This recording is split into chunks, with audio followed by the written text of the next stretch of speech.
हम लोग अतीक अहमद व अशरफ गैंग का सफाया करके प्रदेश में अपने नाम की पहचान बनाना चाहते थे, जिसका लाभ भविष्य में निश्चित रूप से मिलता। हम लोग पुलिस के घेरे का अनुमान नहीं लगा पाए और हत्या करके भागने में सफल नहीं हो पाए। ये शब्द है उन हत्यारोपियों के जिन्होंने बाहुबली अतीक अहमद और उसके भाई अशरफ को पुलिस की सुरक्षा व्यवस्था के साथ मीडिया के सामने गोली मार दी। बता दें कि तीनों आरोपियों लवलेश तिवारी, मोहित उर्फ सनी और अरुण कुमार मौर्य को पुलिस ने मौके से गिरफ्तार कर लिया था।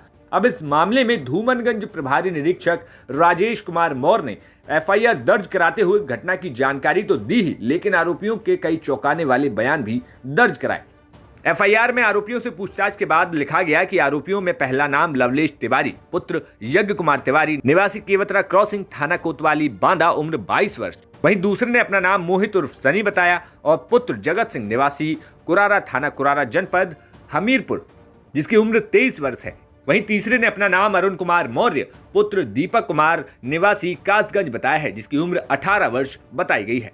हत्या करने के उद्देश्य के बारे में पूछने पर तीनों अभियुक्तों ने बताया कि हम लोग अतीक व अशरफ गैंग का सफाया करके प्रदेश में अपने नाम की पहचान बनाना चाहते थे, जिसका लाभ भविष्य में निश्चित रूप से मिलता। हम लोग पुलिस के घेरे का अनुमान नहीं लगा पाए और हत्या करके भागने में सफल नहीं हो पाए और पुलिस की तेजी से की गई कार्रवाई में हम लोग पकड़ में आ गए। अतीक व अशरफ को पुलिस कस्टडी रिमांड की सूचना जब हमें मिली थी, तब हम लोग मीडिया कर्मी बनकर यहाँ की स्थानीय मीडिया कर्मियों की भीड़ में रहकर इन दोनों को मारने की फिराक में थे, किंतु सही समय व मौका नहीं मिल पाया।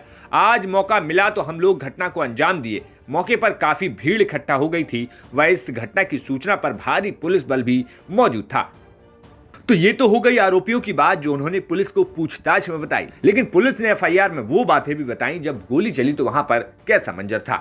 पुलिस ने अपनी एफआईआर में लिखा कि अभियुक्त गणों को साथ लेकर करीब रात में 10:35 पर चिकित्सालय पहुंचे। चिकित्सालय गेट पर वाहन खड़ा करके वाहन चालक महावीर सिंह व सत्येंद्र कुमार वाहन की हिफाजत के लिए छोड़कर शेष पुलिस बल के साथ अभियुक्त गणों को एक ही साथ हथकड़ी लगाकर गाड़ी से उतारकर सुरक्षा घेरे में लेकर चिकित्सालय के अंदर मुख्य द्वार से 10-15 कदम बढ़े ही थे कि मीडिया कर्मियों के हुजूम में सुरक्षा घेरे में चल रहे अभियुक्त गण अतीक व अशरफ की बाइट व वर्जन लेने के लिए अपने 2 कैमरे व माइक आईडी लेकर सुरक्षा घेरे को तोड़ते हुए अतीक व अशरफ के करीब पहुंच गए।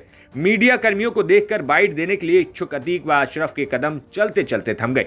मीडिया कर्मियों को बाइट देने लगे पुलिस कर्मियों द्वारा दोनों अभियुक्तों को आगे बढ़ने के लिए कहते हुए पीछे से पुश किया गया। इसी दौरान अचानक उसी मीडिया कर्मियों की भीड़ जो चारों तरफ फैली थी, उन्हीं में से 2 मीडिया कर्मियों में से एक मीडिया कर्मी ने अपने हाथ से कैमरा व दूसरे हाथ से माइक आईडी छोड़ दी और फुर्ती से क्षण भर में ही हथियार निकालकर अतीक व अशरफ को लक्ष्य करके अत्याधुनिक अर्धस्वचालित हथियारों से फायरिंग शुरू कर दी। तभी अचानक तीसरा मीडिया कर्मी भी अतीक व अशरफ को लक्ष्य करके इन दोनों के ऊपर फायर शुरू कर दिया। जब तक कोई समझ पाता तब तक मीडिया कर्मियों का रूप धारण किए हत्यारों ने अतीक व अशरफ को गोली मार दी। इस गोलीबारी के बीच हत्यारों की घातक फायरिंग से कांस्टेबल मान सिंह के दाहिने हाथ में गोली लग गई। इसी गोलीबारी के बीच हम पुलिस कर्मियों ने तत्काल कार्रवाई करते हुए मौके पर ही तीनों हमलावरों को मय लोड हथियारों के साथ पकड़ लिया।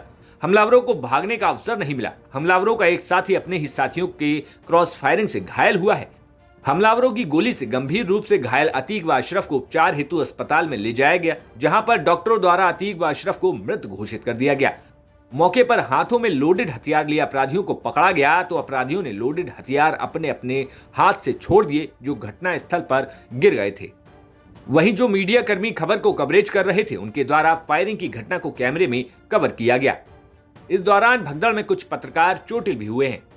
वहीं पुलिस ने इस एफआईआर में यह भी बताया कि अतीक से जब पूछताछ की गई तो उसने जो जानकारी दी, उसने कहा कि वो उस जगह जाकर ही बता सकता है कि उन जगहों पर क्या कुछ है, क्योंकि उन जगहों के कोई मकान नंबर नहीं है, इसलिए उसे लेकर पुलिस तमाम जगहों पर गई। इतना ही नहीं, पुलिस ने कहा कि असद की मौत के बाद दोनों भाई अतीक और अशरफ गम में थे और उनकी तबीयत खराब थी, इसलिए इलाज के लिए उन्हें मोतीलाल नेहरू मंडलीय चिकित्सालय ले जाया गया था, जहां पर यह पूरी घटना घटी। ब्यूरो रिपोर्ट यूपी तक।